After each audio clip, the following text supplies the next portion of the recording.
রিজিক আল্লাহ পাক দিয়েছেন বলেই সব যে ঢেলে দিতে হবে, এটা ভালো না, এই কাজটা ঠিক না। আল্লাহ পাক আজকে আপনাকে হয়তো 1 কোটি টাকা দিয়েছেন, কালকে আল্লাহ না করুক 1000 টাকার জন্য মানুষের কাছে হাত পাততে বাধ্য করতে পারেন আল্লাহ পাক। এমনও কিন্তু দিন আসতে পারে, দিন সবার সবসময় সমান থাকে না। আজকে আপনার কাছে 1 কোটি টাকা আছে, কিছু মনে হচ্ছে না। কালকে কে জানে, আল্লাহ না করুক, যে 1000 টাকা কারো কাছে চাইতে হচ্ছে, 1000 টাকার জন্য ঠকে গেছেন, হতে পারে না?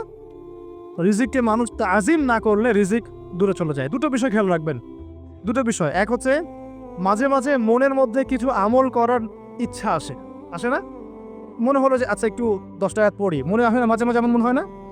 ওই সময় এই এই যে মনের মধ্যে যে এই ইরাদাটা জাগ্রত হওয়া, এটাকে আমরা বলি ওয়ারিদ। অন্য ভাষায় আপনি বলতে পারেন মেহমান। কি বলতে পারেন? এটা আল্লাহর পক্ষ থেকে আপনার কলবের মধ্যে মেহমান হিসেবে এসেছে। এখন আপনি যদি আমলটা করেন, সেই মেহমান বারবার আপনার কলবে আসবে।